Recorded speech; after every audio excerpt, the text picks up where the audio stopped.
What's a museum? This is a question I've asked more than once in the new Criterion. It's one this magazine has been asking since its first issue.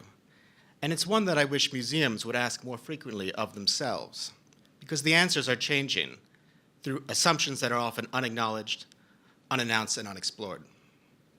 Writing nearly 20 years ago on the ongoing transformation of the American Museum, the late theorist Stephen E. Weil identified how museums were moving from being about something to being for somebody. This is a phrase that has been taken up by critics of contemporary museum culture, but for Weil it signaled a positive change, a momentous redirection he traced back to the cultural revolts of the 1960s. The museum of the past, he said, was content to care for the old-fashioned satisfaction, aesthetic refreshment, and pleasure and delight of its permanent collection, or what the museum director Barbara Franco derided as the salvage and warehouse business. Through new evaluation standards tied to continued tax-exempt status, Weil argued, the museum of today is, quote, being told that to earn its keep requires that it be something more important than just an orderly warehouse.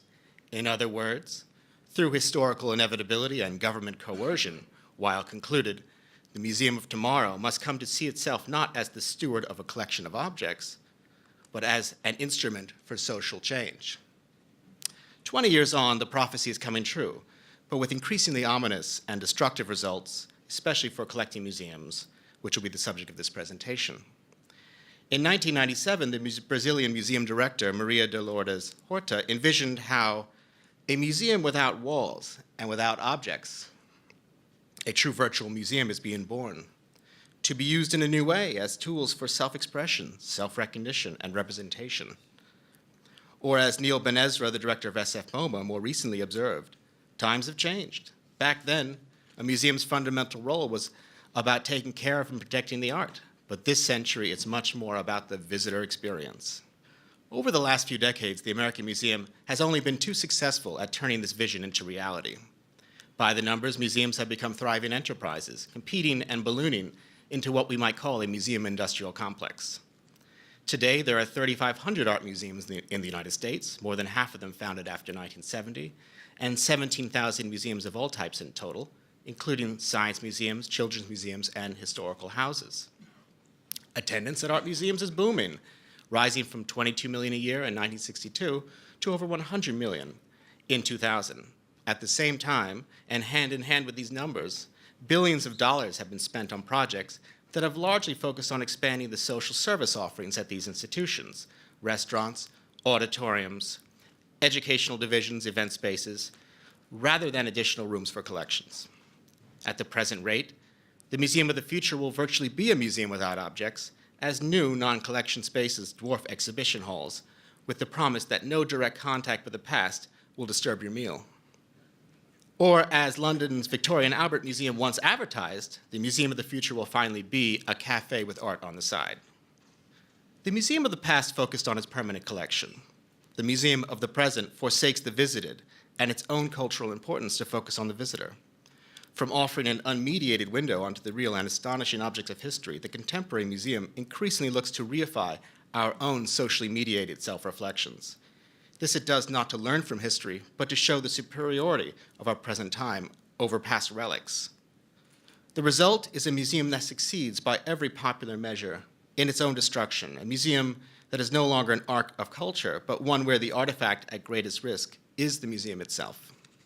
The American Art Museum was born in the 19th century, a generation later than its European counterparts, and largely as an answer to those institutions, but with a unique American quality tied to its permanent collection. Unlike in Europe, where museums were either created out of revolutionary turmoil or acts of government, almost all American institutions were founded and supported by the free will of private individuals.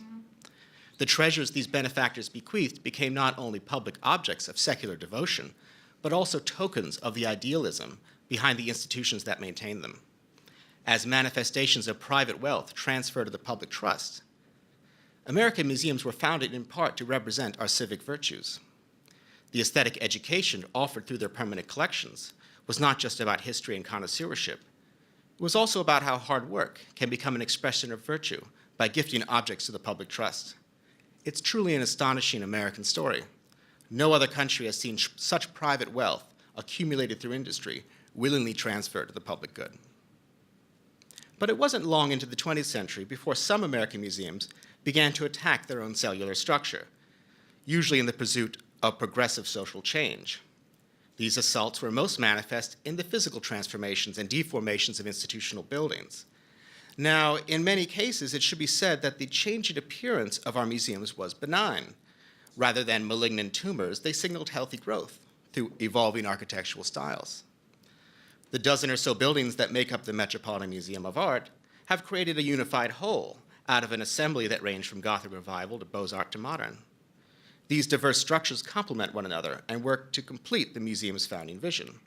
And here you can see the original 1880 Gothic building designed by Vaux and Mould, which still exists but is now surrounded by later wings, fronted by Richard Morris Hunt's 1902 Beaux-Arts Fifth Avenue facade. In contrast, consider the history of the Brooklyn Museum, born in 1823, nearly a half century before the Met, and a manifestation of rising civic confidence in a borough that was once America's third largest independent city. In the 1930s, a progressive director by the name of Philip Yutz launched an assault on his 19th century museum, from which this great unfinished institution has never recovered. And we can see how much of the museum exists here versus the original plan. Believing that the museum of today must meet contemporary needs, quote unquote, Yutz attacked the museum's 1897 home designed by McKim White on Eastern Parkway and vowed to, quote, turn a useless Renaissance palace into a serviceable modern museum.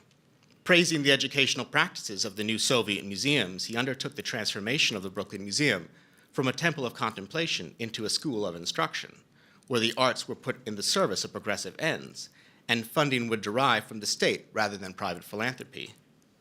Yutz sought to transform his institution into a, quote, socially oriented museum with, as he stated, a collection of people surrounded by objects, not a collection of objects surrounded by people. He even hired department store window dressers to arrange exhibitions and transform his collection into a parade of teachable moments. Yutz then turned his programmatic assault into a physical one. Historians may question the ultimate motivation behind his demolition of the Brooklyn Museum's exterior grand staircase, pictured here, which once resembled the entrance to the Metropolitan Museum of Art and was meant to elevate the museum goer from Eastern Parkway into the refined precincts of the museum. What is not in doubt is Yutz's belief that his iconoclasm, pushing the museum lobby down to street level, improved upon the McKim White design. Continuing in this way, Yutz went about mutilating much of the museum's ornamental interior. In this example, we can see that a progressive strain agitating for a more socially oriented museum long predates the 1960s. But since the 1960s, such progressive ideology, combined with what I would call a nonprofit profit motive that seeks even larger crowds, greater publicity, expanding spaces, ballooning budgets, and bloated bureaucracy, a circular system that feeds on itself, has turned the American Museum into a neoliberal juggernaut. The expansion plans that museums now seem to announce by the day may appear to be the evidence of healthy organic growth, but their motivations are just as often closer in ideology to the removal of the Brooklyn Museum's grand staircase, efforts at distancing the present from the past. There are many examples. The 70,000 square foot, $114 million new wing of the Isabella Stewart Gardner Museum, which opened in 2012, is but one. Designed by Renzo Piano, the building, which required the demolition of Gardner's historic carriage house, now serves as the only entrance to the institution and connects with the original museum through a glass-enclosed airlock. The addition offers a Kunsthal for new art, eateries, shops, a greenhouse, a visitor, quote, living room, and apartments. All are attractive, but for what end? A greenhouse to cultivate new interests? A $100 million engine to generate new donors? Even as streaks of rust still stain the museum courtyard? I would argue that the expansion primarily serves to quarantine the original museum's antiquity behind an architectural filtration system. With the anointment of Renzo's oil, the museum shifts its focus from what is left of its collection onto the visitor experience. As the Gardner's director explained to me at the time of the opening, finally those people in their cars on Fenway Park Drive will recognize the Gardner as a museum because here is Renzo Piano. Never mind that the gardener's fanciful palazzo has been a signature of the Boston streetscape since 1903. Back in New York, the Whitney, a museum with a vastly different history, relocated in 2015 from the Upper East Side to a flood zone along the Hudson River, with results that are surprisingly similar to the gardeners. We have heard the modern museum referred to as a white box, designed again by Renzo Piano. Here is the Museum of Skybox, an institution built as much to be looked out of as looked into, a place where CNBC has moved from the periphery to the main event.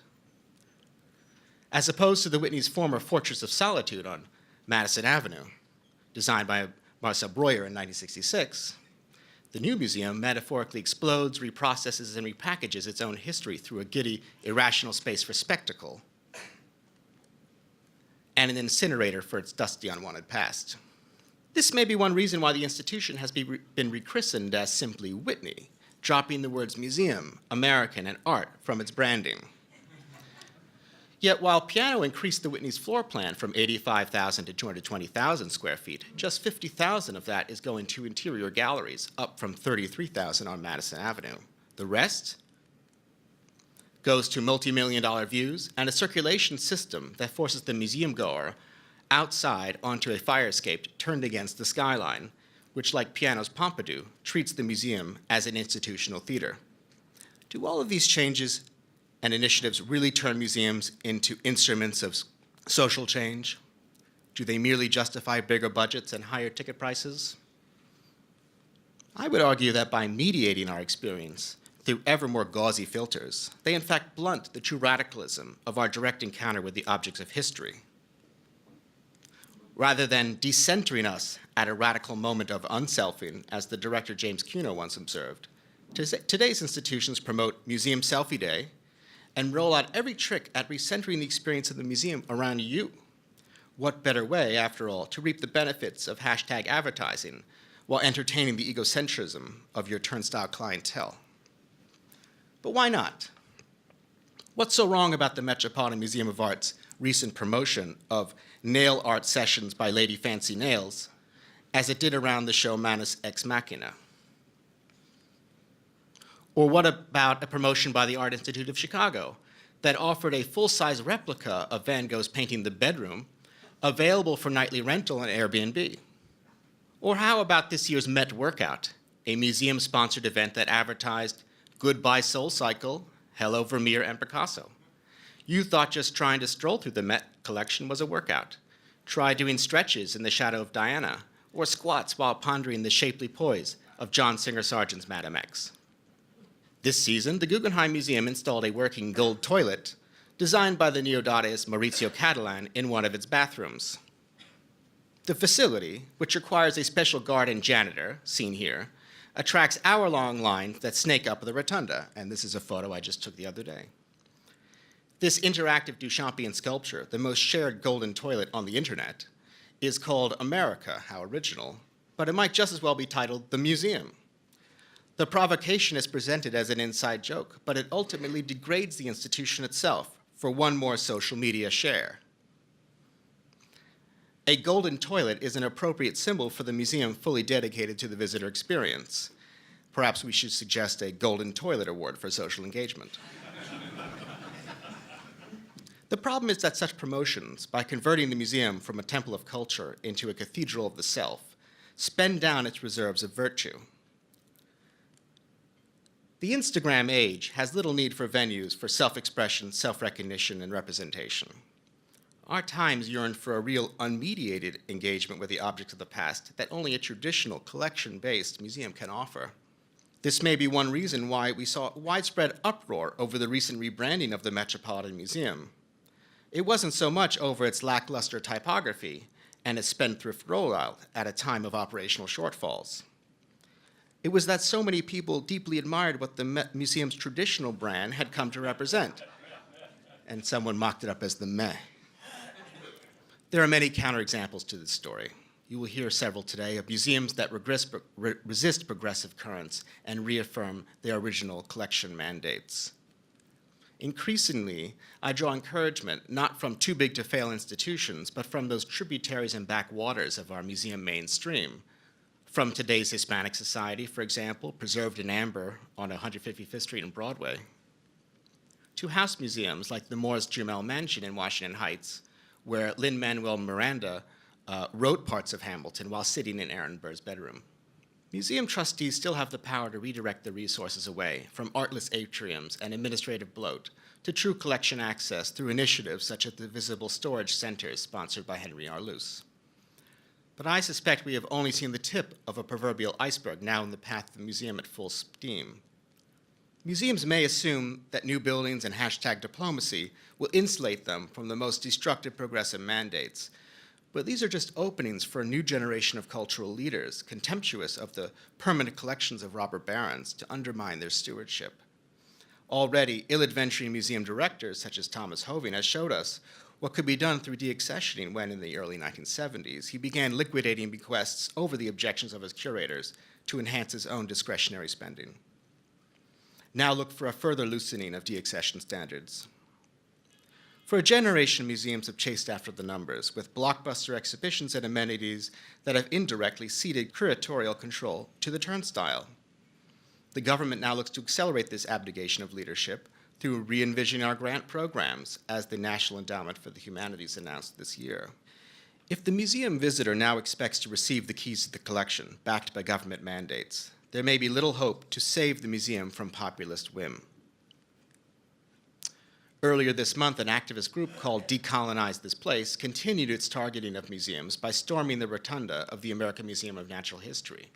Chanting "respect, remove, rename," they then covered the equestrian statue of Theodore Roosevelt and demanded that, quote, city council members vote to remove this monument to racial conquest.